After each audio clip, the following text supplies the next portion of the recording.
News Channel 5 Network. This is Score on Business.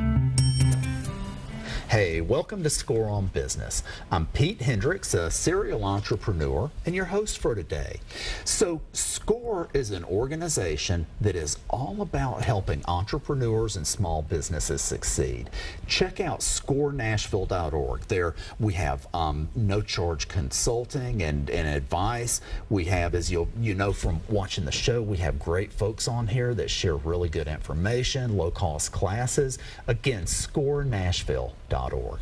Okay, so we are having one guest today because this is such an important topic, which is client satisfaction. Yes. And so Donna Drehmann, thank you so much for being on here. Sure. Your company's Listen, Learn, and Live. And what your specialization is let's find out how those customers feel and react. Yes. Okay. Exactly. And you know, the name of my company is actually intentional. Listen, Learn, Live. Yeah. Because it talks about the three things that a small business or an entrepreneur can do to Yes. deliver a great customer experience. So, Yes. you know, it starts with listening. Right. Tap into your customer's brain. Ask them what they like about doing business with you. Ask them what they don't like about doing Yeah. business with you. And get that information from them. You can get that in a variety of ways. You can do a traditional survey. You can host an open house or a customer forum. Invite your customers in. Have some beverages and some snacks and just ask them what they think. Why are they coming back? Will they tell their friends to do business with you? If you want to get really grassroots, because I know budget is a concern for small businesses and entrepreneurs, you can just ask your customers while they're in your store. Yeah. What brought you in today? Right. What will bring you back? Yeah. You know, just start asking. Yeah, and the entrepreneurs and small businesses would have smaller budgets, and I guess they could. I have a question about surveys. Of course. And so, you know, SurveyMonkey is an inexpensive way to do that, and I get surveys, and if I can do it quick, I'm okay with it. But if I'm like on the third page, I'm done. Can you talk a little bit about what to ask and how long? Yeah, I can.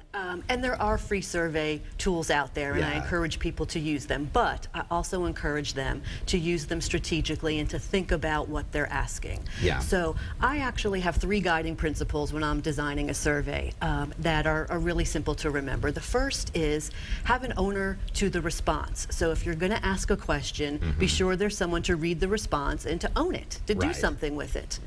And ask actionable questions. Again, something that you can do something with.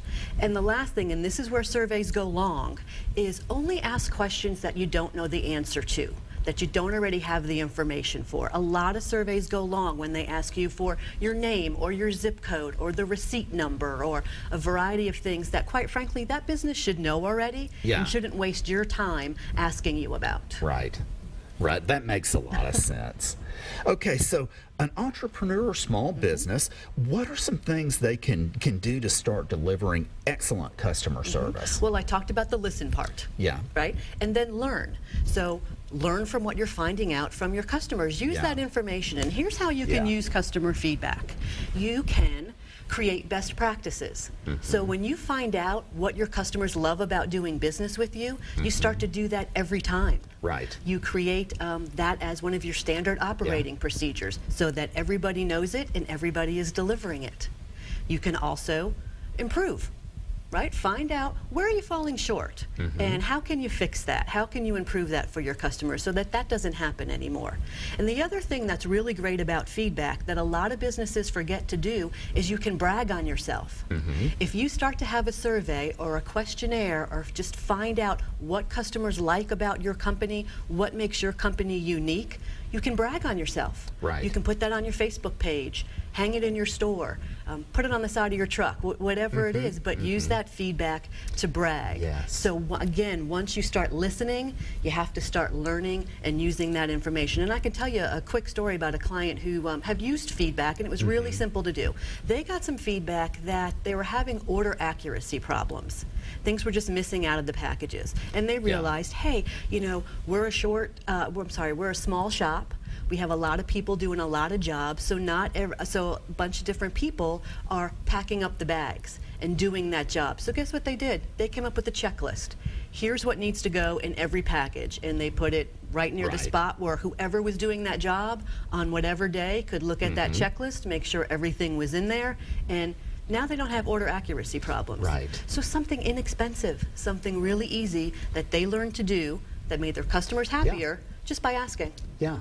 You know, in my business, I went and asked my customers, what do you want from people like us? Yeah. And with the answers, I was able to figure out how to, and I'm in the technology business and they want to check references, but they want real references. So, you know, the action was to my customer list is they choose who they want to call. And they had needs related to their professional development that weren't being met. And so I'm taking part in doing that. And it cost me nothing. Right. Right.